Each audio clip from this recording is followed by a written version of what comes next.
আলাপে পিয়ালি চ্যানেলে আপনাকে অনেক অনেক স্বাগত। ভিডিওটি প্রথম থেকে শেষ অবধি পুরোটা দেখার অনুরোধ রইল এবং ভিডিওটি ভালো লাগলে একটি লাইক করবেন এবং সাবস্ক্রাইব করে অবশ্যই পাশে থাকবেন।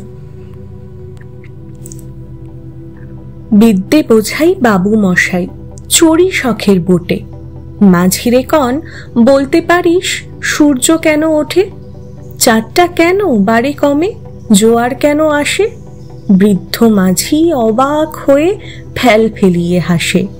বাবু বলেন, সারা জীবন মরলি রে তুই খাটি, জ্ঞান বিনা তোর জীবনটা যে চারি আনাই মাটি।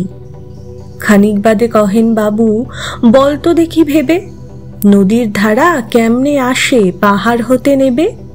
বলতো কেন লবণ পোড়া সাগর ভরা পানি? মাঝি সে কয়, আরে মশাই অত কি আর জানি।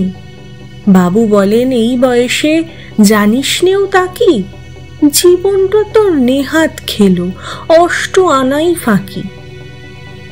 আবার ভেবে কহিন বাবু, বলতো ওরে বুড়ো, কেন এমন নীল দেখা যায় আকাশের ওই চূড়ো? বলতো দেখি সূর্য চাঁদে গ্রহণ লাগে কেন? বৃদ্ধ বলেন, আমায় কেন লজ্জা দিচ্ছেন হেন?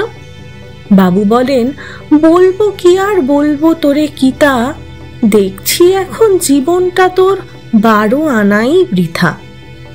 খানিক বাদে ঝড় উঠেছে, ঢেউ উঠছে ফুলে। বাবু দেখেন নৌকাখানি ডুবলো বুঝি দুলে।